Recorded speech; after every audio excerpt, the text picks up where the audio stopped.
Good morning, student. I am Ayushi Gaur from Galaxy International School, and today we will be covering the topic discovery of electron.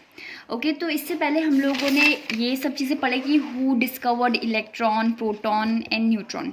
ठीक है, तो sir J Thomson ने 1869 में discover किया था electron को. ठीक है, तो अब हम पढ़ते हैं प्रोसेस. तो सबसे पहली बात तो ये है कि जब इसका फर्स्ट एक्सपेरिमेंट किया गया था, ठीक है, तो ये सर विलियम क्रॉक्स ने किया था. ठीक है, क्रूक्स ने. एंड ये किस में किया था? आपका डिस्चार्ज ट्यूब एक्सपेरिमेंट जिसको हम बोलते हैं, उसमें किया था. तो उसका ये डायग्राम है. ठीक है, इसमें क्या लिया था आपका, यहाँ पर एक ग्लास का बना हुआ डिस्चार्ज ट्यूब लिया था. ठीक है, एंड इसके पास क्या थे? टू इलेक्ट्रोड से, एक था कैटायन एंड एक था कैथोड एंड एक था एनोड. ठीक है, कैथोड क्या होता है? आपका निगेटिवली चार्ज होता है एंड एनोड पॉजिटिवली चार्ज होता है. इसके बाद हम लोगों ने एक हाई वोल्टेज आपका बैटरी लिया था. ठीक है, हाई वोल्टेज का बैटरी हम लोगों ने यहाँ पर लिया है. एंड वैक्यूम लिया है. वैक्यूम क्यों? क्योंकि इसके अंदर का जो एयर जो आपका एयर थी, ठीक है, उसका जो प्रेशर होता है ताकि हम उसको रेगुलेट कर सके. ठीक है, अंदर का जो प्रेशर है वो हमको किस तरीके का चाहिए? हमको लो चाहिए. क्यों चाहिए? क्योंकि क्या हुआ था कि पहले हम लोगों ने ये देखा कि जब प्रेशर हाई था तो आपका इलेक्ट्रिसिटी कंडक्ट नहीं हो रही थी इस ट्यूब के अंदर. लेकिन जब हम लोगों ने, मतलब सर विलियम क्रूक ने जब क्या किया, इसका लो प्रेशर क्रिएट करा वैक्यूम की हेल्प से, तो क्या हुआ, इसमें से आपकी इलेक्ट्रिसिटी क्या होने लगी? ट्रांसमिट होने लगी फ्रॉम कैथोड टू एनोड. तो इसमें जब हम डिस्चार्ज ट्यूब एक्सपेरिमेंट में क्या हुआ, ठीक है, जो डिस्चार्ज ट्यूब थी वो made up of the glass. इसके पास 2 इलेक्ट्रोड्स थे, कैथोड और एनोड. ठीक है, cathode negatively charge and anode positively charge. इसके बाद हमको हाई वोल्टेज चाहिए थी एंड लो प्रेशर क्रिएट हुआ था. तो as cathode rays touch the other end, तो इसके बाद क्या होता है कि जो करंट था आपका, this is first, this is second, this is third, this is fourth. ठीक है, तो जो आपका करंट था उसने कहाँ से फ्लो किया? नेगेटिव से पॉजिटिवली चार्ज की तरफ फ्लो करना स्टार्ट करा. मतलब कि करंट की जो स्ट्रीम थी उसने फ्लो करा कैथोड से एनोड की तरफ. ठीक है, ये मूवमेंट ऑफ करंट मैंने यहाँ पर शो कर रखा है. इसके बाद इस चीज़ को हम लोगों ने, क्योंकि ये कैथोड से एनोड की तरफ फ्लो हुआ, तो इसलिए हम लोगों ने इसको क्या बोला गया? आपका कैथोड बोला गया. ठीक है, the current flow from cathode to anode and call cathode ray. तो कैथोड रे जो आपका वर्ड था वो सबसे पहले गोल्डस्टीन ने यूज़ किया था. इसके बाद क्या हुआ? As cathode ray struck the other end of the glass tube, fluorescent coating of a bright spot as the coating developed. इस साइड क्या हुई आपकी, जैसे यहाँ से करंट ने कैथोड से एनोड की तरफ क्या करा? ट्रांसमिट होना स्टार्ट किया. एक ब्राइट, ठीक है, एक बहुत ही ज़्यादा ब्राइट स्पॉट आपका इस साइड पे जनरेट हुआ. ठीक है, तो इसकी फाइंडिंग के अनुसार, ठीक है, ये जो एक्सपेरिमेंट था वो हम लोगों को क्या पता चला कि जो कैथोड रेज है वो कंसिस्ट करती है नेगेटिवली चार्ज इलेक्ट्रॉन्स के. और जो कैथोड रेज है वो देमसेल्फ आर नॉट विजिबल, वो अपने आप तो नहीं दिखनी, बट उनका बिहेवियर हमें किस तरीके से पता चला?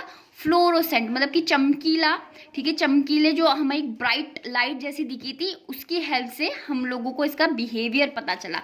हम लोग को कैथोड रेज नहीं दिखी. ठीक है, इन एब्सेंस ऑफ इलेक्ट्रिकल और magnetic field cathode rays travel in a straight line.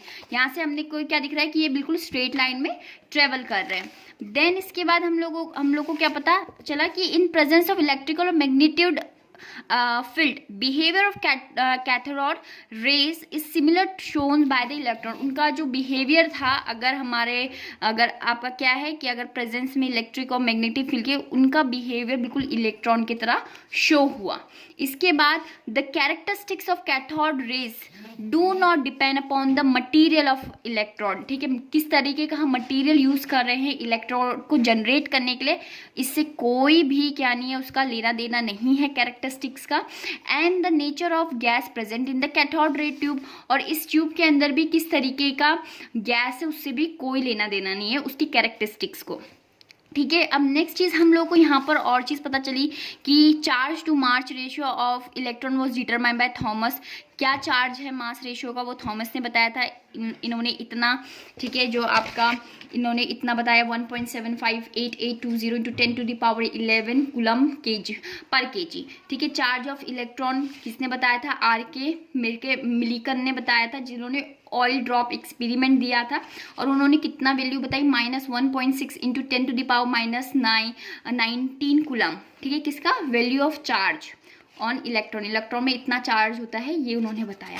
Then इसके बाद नेक्स्ट चीज़ क्या बताई थी, the mass of electron was determined by combining the result. Thomas के एक्सपेरिमेंट और मिलिकन ऑयल का जो ड्रॉप एक्सपेरिमेंट था, इन दोनों को क्या कंबाइन करके हम लोगों ने मास ऑफ इलेक्ट्रॉन डिटरमाइन करा, जो कि कितना है 9.1094 into 10⁻31 kg। You have to learn these value. ठीक है, these are very important values.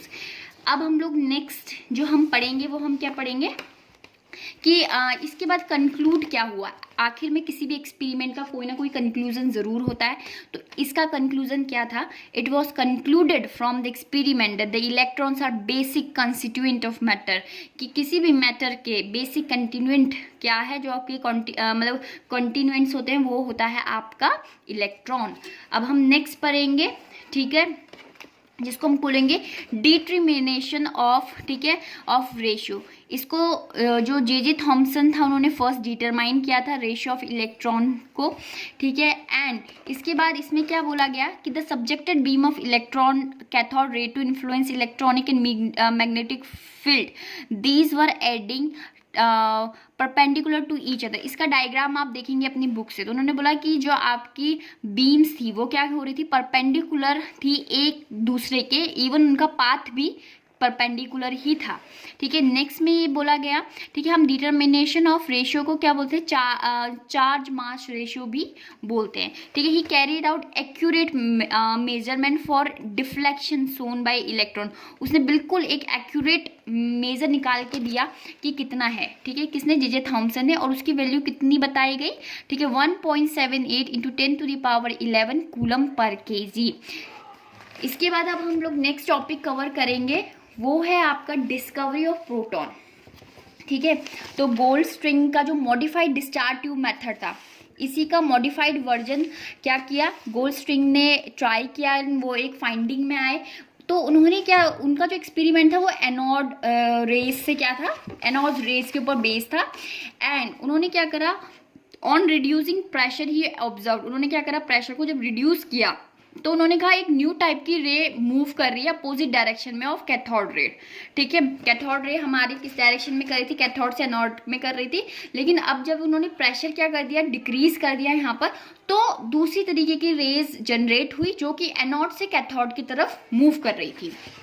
ठीक है, these were named as anode rays, और इनको क्या बोला गया, एनोड, ठीक है, एनोड रेज बोला गया या फिर केनाल रेज बोला गया। ऐसे क्यों बोला गया, क्योंकि ये एनोड से कैथोड की तरफ मूव कर रही थी। और प्रोटॉन क्या होता है, ये स्मॉलेस्ट लाइटेस्ट, ठीक है, पॉजिटिव आयन होता है। ओके, इसके बाद अब जब इतना चीज़ उसे उनको पता चल गई कि चलो ठीक है कि ये क्या कर रही है, मूव कर रही है अपोजिट डायरेक्शन में, तो उन्होंने क्या किया, कुछ फाइंडिंग्स, ठीक है, जो प्रॉपर्टीज उनको पता चली लास्ट में, तो वो थी ये कि value of positively charge particle depends on the nature of the gas.